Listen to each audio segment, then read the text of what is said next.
I just finished up my YouTube studio, so I got a bunch of my racks hanging up here behind me.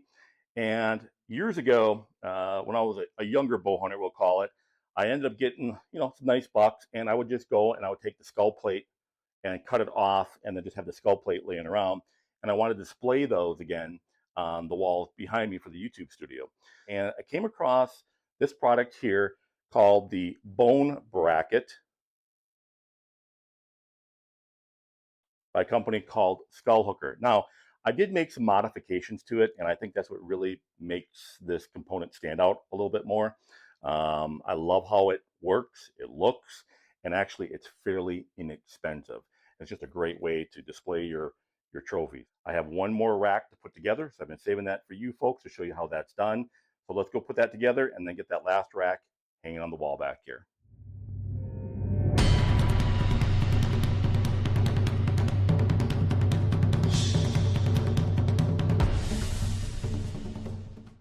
So what will you need for this project? Well, you are first going to need a rack, and then the bone bracket itself. This cover actually comes in this. I took this out ahead of time, and that's been pre-painted by me. A black Sharpie, a 3/16 inch drill bit, flat nose pliers, and then a drill, and then I have another of the 3/16 inch drill bit already in there. So when I first got this comes in a natural brown color. It's not a bad color at all, actually. But I wanted just to add a little bit of a shimmer shine to it, if you want to call it that. And then it's kind of hard to tell, but there is just a real tiny little bit of sparkle in that. And then here, the rack obviously comes white when you cut it off. But what I noticed is when you put this guy on here, you could kind of see that contrast of the white to the brown. And I really didn't like the look of that. And I wanted to kind of blend that in just a little bit. So what I ended up doing is I ended up taking the black paint here and painting all around. And then I ended up taking the Rust-Oleum metallic paint here, and I put 2 coats on here. And this paint, I really love this paint. I'll be using this in the future for other projects. But it just goes on so nice and smooth. I just put on 2 coats, and that was plenty. And it just really made this plastic brown piece stand out with that black stainless steel look. So here are all of your pieces that go to your bone bracket system.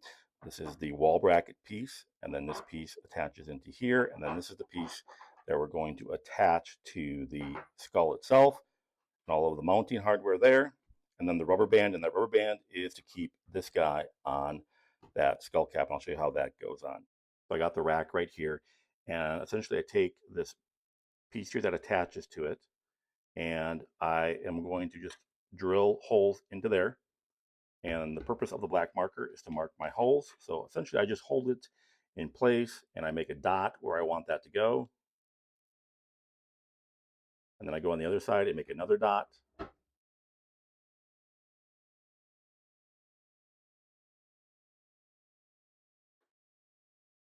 So as you can tell, these are my 2 holes I'm going to drill out. Now, one neat thing that they actually supply is a mounting plate template. So if you wanted to, you can either cut this out or just place it down and then drill into those 2 holes that are on there if you want.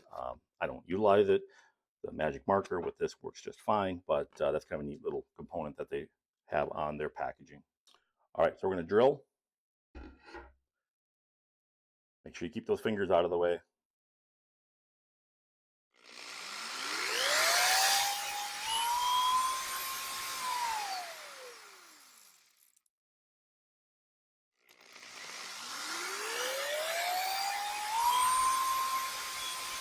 One of the neat things about this, though, is that when I put this guy on here, if you notice, it kind of has these ovals, almost like a kidney bean shape to it, and that allows adjustment. So like if I put this on here and I find out that maybe the one hole is higher than the other, I can simply just adjust that back or go the other direction so it's straight. So one of the nice things about this system is you can adjust it in so many different directions to get that perfect fit and look for your rack. Essentially, I got these 2 bolts here that come with it, and we're going to put that through the back side. So I'm going to take 1 bolt, I'm going to come from the front of the rack and bring that back through. So if you can tell, I got the 2 bolts through here, and then on the front, I need to just take a Phillips screwdriver to attach those. We're going to take these 2 little guys and we're going to attach those to the bolts. All right, and that's what the pliers are for. So you're just going to grab the back of that nut right there and then use your Phillips screwdriver. Now we're just going to do the other side. And there we go. So now if you look at it, this is actually kind of tilted maybe that way. And I can just apply just a little pressure on it because that does still move. I didn't tighten it down super tight yet. And there, now it is much straighter on there. I'm just going to take this bracket here. I'm going to attach it right here. So this is adjustable, and you'll just have to adjust it to whichever side you would like. And you just want to make sure that you have enough clearance of the rack here against the wall. All right, so that is on there right now. It is pretty durable. It's got a nice tight fit to it. There's actually no wobble. I have everything tightened down. And essentially then, this piece here will just attach into here like such. And you can actually swing that to the left or to the right when it's on the wall. And then wherever you want it to stay, just really push down. Or if you want to put just a small block of wood on here, take a hammer, hit that block of wood so it pushes this down even further and it actually locks it in nice and tight so you can keep it wherever you want. Now what we're going to do is we're going to attach the rubber band to the cap. I don't know if you can tell, but there's actually a little slot right there. I'm going to run that rubber band through there, and then I'm going to tip the rack over, slide that into there. There are essentially two hooks, one on the left, one on the right. And then what I like to do is to bring this up and over, and actually I bring it down under this bolt, and then I bring it across. Same on the other side, bring it directly up and over, bring it on the back side of that bolt, and then bring it across. So the reason I do that is that keeps the rubber band out of the way. So if I bring this rubber band directly straight from here to the hook right here, the rubber band can be seen just a little bit. So what I like to do is bring it directly over, and that literally keeps that rubber band out of the way. And when it's being shown, that rubber band is not even seen unless it was tilted like way, way forward. And even if you wanted to, you could probably just take a black Sharpie and touch up the rubber band. And that's the other nice thing about painting this black. Anything that would show, even if there's white that would pop through that you couldn't get the paintbrush in, just go with the black Sharpie and touch that up. All right, so this one is pretty much set and done. I just have to attach this to the wall. It does come with these two longer wood screws, and that goes into here, and it's as simple as that.